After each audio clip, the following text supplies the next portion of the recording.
Welcome to Solarpunk Life. We're here to talk about tool libraries and the right to repair movement.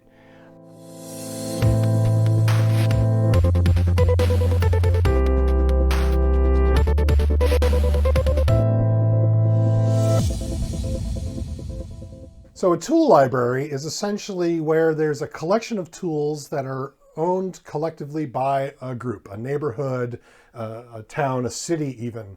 And you can go to it just like you would go to a regular library, but instead of checking out a book, you're borrowing tools. One of the principal reasons why this is a very, very solarpunk concept is because it takes a lot of energy to make a tool. And often we will buy a tool, use it for one job, and then it sits in a shelf or in a drawer for years before it gets used again. Whereas that tool could be in the hands of somebody else who needs it right now. So rather than having a whole bunch of neighbors who all go out and buy their own circular saw, there's one circular saw that passes around the neighborhood, gets used to its maximum amount, and it is less expensive for that neighborhood. It's less expensive for the world because we're not putting as much metal into objects that are just collecting dust. And it builds community. And we're not furthering waste because they're not taking up space forever, and we're not throwing away old stuff. If it's usable and it's old and someone just wants a new version, you donate it to the tool library and you're good to go. How many times have you found yourself in the middle of a job, a home repair, a car repair, something at your office that you needed to hang some pictures, and you had to go out to the hardware store and buy a new tool? Instead, if you could just go somewhere and borrow it for the day, the weekend, maybe even a whole week, you're saving money. You're preventing that object from needing to be created by lowering the demand on tool manufacturer. You're reducing the amount of extraction of resources from the ground by saving on steel or other precious metals that need to go into things like motors and whatnot.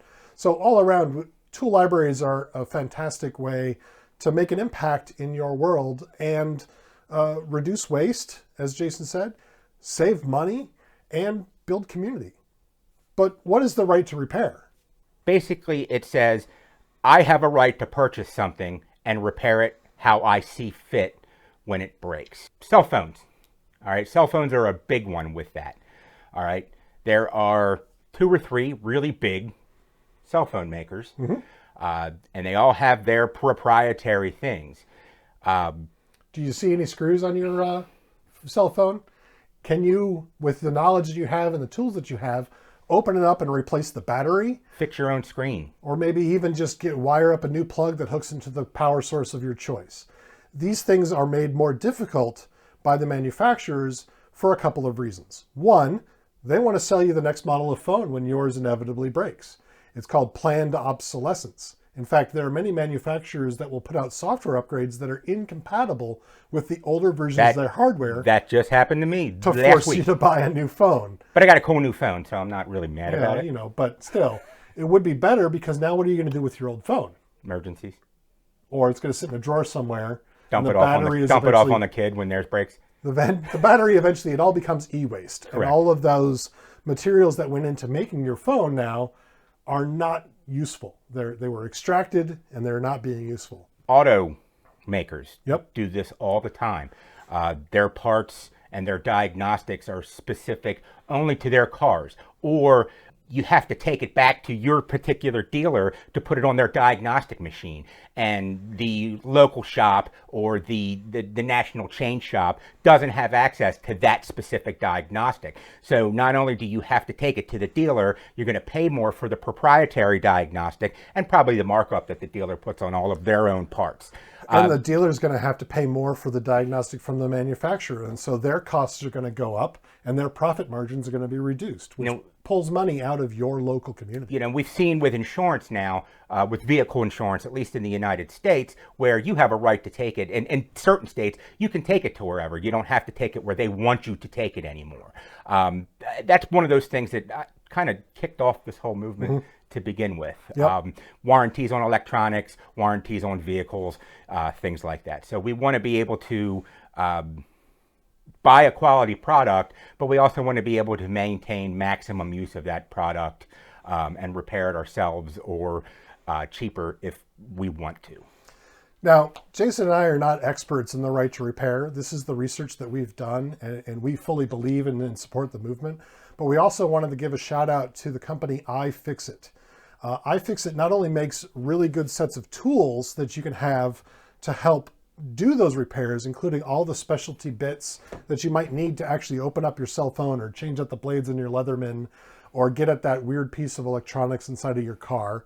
But they are active in the lobbying of changing the laws in various states, and a lot of their funding goes to paying for lawyers and advocates to go to these states to change the legislation in America to make it easier for you to have the right to repair your own stuff. This is not a paid advertisement from them. We don't have any affiliation with them. We just really like what they've got going on, and we like their kits.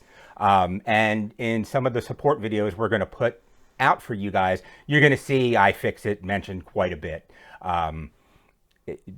It's just our preference, and that's we try to do that with you guys. And it's weird. This one's like a do-it-yourself community action and gear all in one. All in one. After this, we're going to also put out a series of videos on how to use basic tools. Now, what we're going to cover is not going to be full-on tutorials about how to go and build entire structures using only a pocket knife or anything like that, although that would be pretty cool. That would be cool. Instead, what we're going to do is we're going to highlight what tools are going to be used for what, basic safety about the tools, and then we'll probably point you to a tutorial that is more in-depth than what we can possibly provide. Our goal is not to tell you everything that you would need to know about how to use a circular saw, but to get you enough knowledge to get you started and comfortable that you would know what to use a circular saw for. Correct. Joe, I'd like you to talk to them about our tool library. Oh, absolutely. So as some of you who have watched our videos before, you know that I belong to a local group in my area called Buy Nothing. There are a lot of local groups all over the world. Buy Nothing groups are fantastic. Buy Nothing. And they're Solarpunk, but they don't know it sometimes. They really don't. So I was talking with one of our community members, Michelle. Hi, Michelle. She recommended, we were talking about tool libraries, and I said, it'd be really great if I could have one local. I'd love to have one. And then I said, you know what? This dude hits me up in like the middle of the night. I just happened to be up playing the Switch, and he's like, tool library. I'm like, what? And then the more he talked about it, he thought I was going to be like, you're nuts. I'm like, that's a great idea. I don't have space. I live in a townhouse. But we have this lovely space that we film in that happens to be our studio. We can keep some things like that. And he put out the call, and within 2 hours. 2 hours. Literally He had 2 hours. Buckets and buckets full of tools already. I'm like, oh my gosh, it's cool. So basically So I put out the call to the Buy Nothing group. I said, hey, does anybody have any extra tools lying around? I would like to make a tool library for our group. And immediately I got donations within, like Jason said, within 2 hours of me putting out that post, I already had tools in my hand from people who didn't need them anymore, who wanted them to live on in the community. Decent tools. Like, okay, I have a socket set that's missing 2 sockets. You know what? We can go to a cheap hardware store and get those sockets, and just put them right back into the. Or we can get sockets from somebody else who's missing 2 different sockets. We can put them all together in one case. Exactly. That is the reuse. The recycle aspect of this tool library is, you know what? Hey, I got 2 screwdrivers missing from a screwdriver set. And someone says, I got 2 screwdrivers just laying around. Great, you got a full set now. So they're not all red, but you got a full set of screwdrivers. I got circular saws donated, got multiple socket sets, lots of screwdrivers, several hammers, a couple of drills.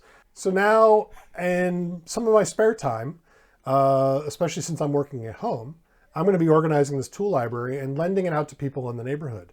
And since this tool library was built by the neighborhood, everybody gets to use it. It's going to be fantastic. In fact, we're lending out our first tool today to a neighbor who's going to be using it to sand down a piece of MDF to make an art workbench, and then paint it and then cover it with resin.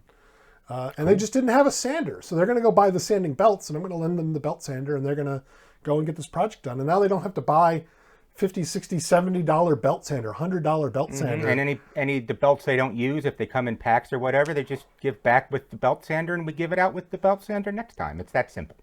Help your community, be there, have stuff for others and make a difference. That stuff doesn't end up in waste piles, and Save the world. save the world, build some cool stuff. Yeah. Anyway, we hope you really enjoy the series, this video in particular, as well as the series of videos that we're going to put after this. We hope that maybe you find a tool library in your neighborhood, or if you don't find one, maybe you start one. And if you're local to me and you need to borrow a tool, let me know. And as always, when we do a video like this, we don't have all the information. We don't have all of the ideas.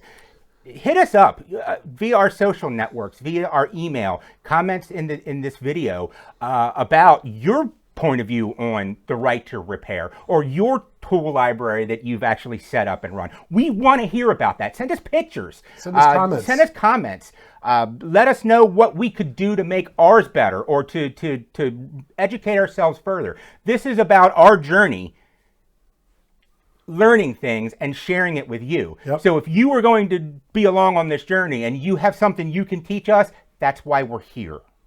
And as always, Do good. be good. Thanks for watching.